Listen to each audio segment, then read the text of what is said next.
حسن اور عشق کی آج معراج ہے، کل کی کس کو خبر جانے جاں، روک لو آج کی رات کو، آج جانے کی ضد نہ کرو، یوں ہی پہلو میں بیٹھے رہو، یوں ہی پہلو میں بیٹھے رہو، آج جانے کی ضد نہ کرو، ہائے مر جائیں گے ہم تو لٹ جائیں گے، ایسی باتیں کیا نہ کرو، آج جانے کی ضد نہ کرو۔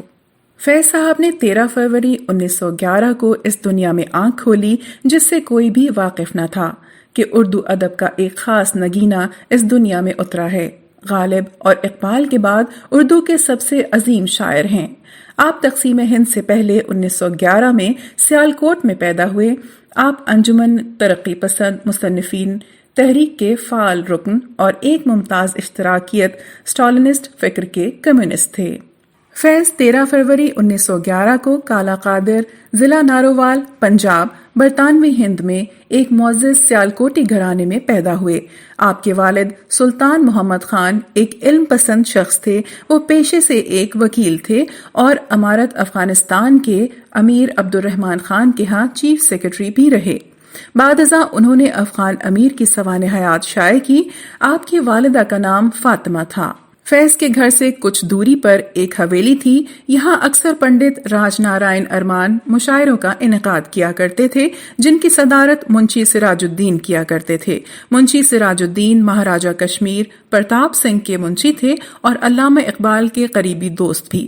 انہی محفلوں سے فیض شاعری کی طرف مرغوب ہوئے اور اپنی پہلی شاعری 10ویں جماعت میں قلم بند کی۔ فیض کے گھر کے باہر ایک مسجد تھی جہاں وہ فجر کی نماز ادا کرنے جاتے تو اکثر مولانا محمد ابراہیم میر سیالکوٹی کا خطبہ سنتے اور ان سے مذہبی تعلیم حاصل کرتے۔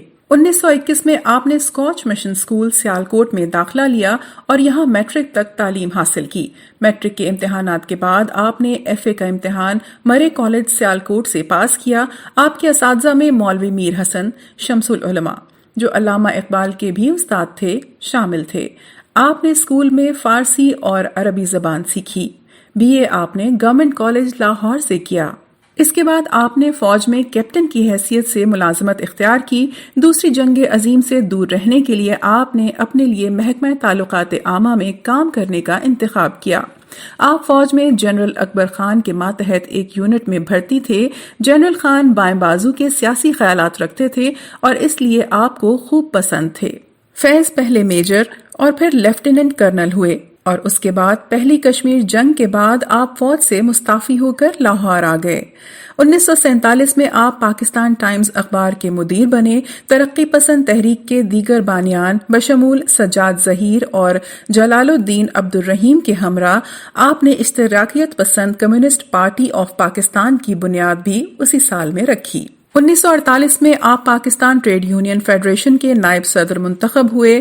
1948 تا 1950 آپ نے پاکستان ٹریڈ یونین فیڈریشن کے وفد کی جنیوا میں سربراہی کی اور دریں اثنا آپ ورلڈ پیس کونسل کے رکن بھی بن گئے۔ لیاقت علی خان کی حکومت کشمیر کو پانے میں ناکام ہو گئی تھی اور یہ بات پاکستانی افواج یہاں تک کہ قائد اعظم محمد علی جناح کو بھی گوارا نہ تھی۔ جناح نے خود لیاقت علی خان کی ناکامی پر ناراضی کا اظہار کیا۔ یہ بات بھی یقینی تھی کہ جنرل ڈگلس گریسی نے بھی اس معاملے میں قائد اعظم کی نہ سنی۔ اور تو اور امریکہ سے واپسی پر لیاقت علی خان نے کمیونسٹ پارٹی اور پاکستان سوشلسٹ پارٹی پر پابندی لگا دی۔ مشرقی پاکستان میں البتہ ایسٹ پاکستان کمیونسٹ پارٹی فعال رہی اور دھرنے دیتی رہی۔ 23 فروری 1951 کو chief of general staff major general Akbar Khan کے گھر پر ایک خفیہ ملاقات کا انعقاد ہوا۔ اس ملاقات میں دیگر فوجی افسران بھی سجاد ظہیر اور فیض کے ساتھ شامل تھے۔ یہاں موجود ان سب لوگوں نے لیاقت علی خان کی گورنمنٹ کو گرانے کا ایک منصوبہ تجویز دیا۔ یہ سازش بعد میں راولپنڈی سازش کے نام سے جانی جانے لگی۔ وہ بات سارے فسانے میں جس کا ذکر نہ تھا، وہ بات ان کو بہت ناگوار گزری ہے۔ 9 مارچ 1951 کو فیض کو راولپنڈی سازش کیس میں معاونت کے الزام میں حکومت وقت نے گرفتار کر لیا۔ آپ نے 4 سال سرگودا، ساہیوال، حیدرآباد اور کراچی کی جیلوں میں گزارے، جہاں سے آپ کو 2 اپریل 1955 کو رہا کر دیا گیا۔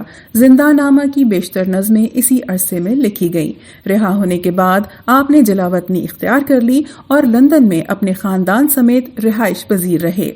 فیض نے جلاوطنی کی زندگی گزارتے ہوئے ایک شعر میں کہا، فیض نہ ہم یوسف نہ کوئی یعقوب جو ہم کو یاد کرے، اپنا کیا کہ نام رہے یا مصر میں جا آباد ہوئے۔ فیض صاحب نے اردو ادب کو بہترین کتب سے نوازا۔ میری معلومات کے مطابق فیض احمد فیض کی شاعری کا اولین مجموعہ نقش فریادی مکتبہ اردو لاہور نے 1941 میں شائع کیا تھا۔ دست صبا، زندہ نامہ، دست تہسنگ، سروادی سینہ، شام شہر یاراں، میرے دل میرے مسافر، نسخہ وفا، کلیات جیسی لاتعداد کتابوں سے اردو ادب کو زینت بخشی۔ آپ کی زندگی کی خدمات پیش کرتے ہیں۔ آپ زندگی کی خدمات پیش کرتے کرتے 20 نومبر 1984 کو زندگی کی جنگ ہار کر آخری آرام گاہ میں محو استراحت ہیں۔